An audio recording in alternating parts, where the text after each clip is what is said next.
इस वीडियो के थंबनेल से आपको इस ट्यूटोरियल का पता चल गया होगा। मेरा नाम है किसलय, आप देख रहे हैं स्किल इंफ्रा चैनल। तो चलिए शुरुआत करते हैं। मैंने अपने कंप्यूटर में दाविंची रिज़ॉल्व का लेटेस्ट वर्ज़न इंस्टॉल कर रखा है, 18.1.4 बिल्ड 9। अब हम यहाँ पहले से ही एक रिकॉर्डेड वीडियो रखते हैं और यहाँ ले आते हैं इसे टाइमलाइन पर। ये टाइमलाइन पर आ गया वीडियो, आप देख रहे हैं। 3D कीयर यह मुझे मिलेगा इफ़ेक्ट में, ओपन इफेक्ट्स में 3D कीयर। इसको ढूंढकर आप इसको डालना है इस वीडियो पर और यहाँ हम डालते हैं। आप देखिए इसके साथ ही इंस्पेक्टर में और यहाँ इफेक्ट एनेबल हो गया। आप देख रहे हैं यहाँ 3D कीयर इफेक्ट यहाँ एनेबल हो गया, 3D कीयर। अब हम सबसे पहला काम करेंगे, अपने वीडियो को सेलेक्ट करके रखेंगे। अब हम यहाँ पे ओपन इफेक्ट्स ओवरले इसे एनेबल कर लेंगे। इसके बाद हम देखेंगे 3D कीयर में ये जो पिकर है, 3 तरह के पिकर हैं, लेकिन आपको यह पहला पिकर ही लेना है। इसको देख लीजिए ये एनेबल्ड है या नहीं। इसके बाद हमें यहाँ एक माउस से यहाँ एक लाइन ड्रॉ करना है, घेरा उस एरिया को कवर करना है जहाँ पे ग्रीन हम देख रहे थे।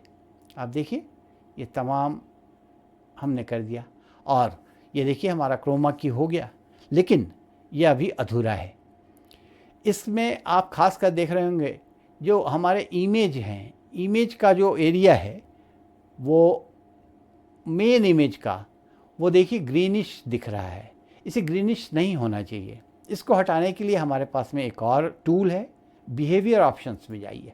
यहाँ डी स्पेल का ऑप्शन है, इसे आप धीरे धीरे राइट साइड में ले जाइए। देखिए यहाँ ग्रीन पूरी तरह से हट चुका है और इस तरह हमारा क्रोमा की कंप्लीट हो गया। लेकिन इसके साथ साथ थोड़ी रिफाइन करने की ज़रूरत है साहब। जैसे उसके लिए हमें इसको पहले तो इमेज को हम देख लेते हैं, मेरा इमेज कहाँ तक, ये फालतू एरिया आ रहा है, ये एरिया कुछ है जो हमारे काम का नहीं है और इसको हमें हटाना चाहिए। इसके लिए हम क्रॉप टूल का इस्तेमाल करेंगे। क्रॉप टूल बहुत आसान है। इफेक्ट्स जो आप देख रहे हैं इसी के बगल में क्रॉप टूल में जाइए। यहाँ से आप इसे क्रॉप कर सकते हैं। ये क्रॉप कर लिया हमने, ये हो गया। सही मायने में ये क्रोमा हुआ या नहीं, इसे टेस्ट कैसे किया जाए, इसका उपाय है। सबसे पहले हम वीडियो को ऊपर ले जाएंगे और हम एक इमेज लाएंगे, एक बैकग्राउंड इमेज। मैंने पहले से तैयार कर रखा है ये बैकग्राउंड इमेज। आप देखिए जैसे ही हमने बैकग्राउंड इमेज डाला और इमेज बैकग्राउंड, हमारे मेन इमेज का बैकग्राउंड बदल गया और इस तरह से आपको दिख रहा है। ये पूरी तरह से अब क्रोमा कंप्लीट हो चुका है। एक जानकारी और आपको दूं कि क्रोमा केवल एडिट पेज में नहीं बल्कि फ्यूज़न में, कलर में, इन दोनों पेजेस में भी क्रोमा इफेक्ट डाले जा सकते हैं, लेकिन यह अगले कभी ट्यूटोरियल्स में। तो हमें लगता है कि आपको यह ट्यूटोरियल पसंद आएगा और हम आशा करते हैं कि इस ट्यूटोरियल के ज़रिए आप बहुत कुछ आगे भी सीख पाएंगे, बहुत उसका उपयोग कर पाएंगे।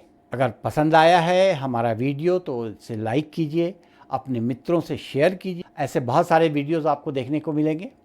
हमें आशा है कि वो वीडियोस भी आपको पसंद आएंगे। और अंत में हम आपसे एक और अनुरोध करेंगे, आप हमें बताइए कि किस तरह के वीडियोस, किस किस्म के, किस विषय पर आप वीडियो देखना चाहते हैं। आज के लिए इतना ही, धन्यवाद।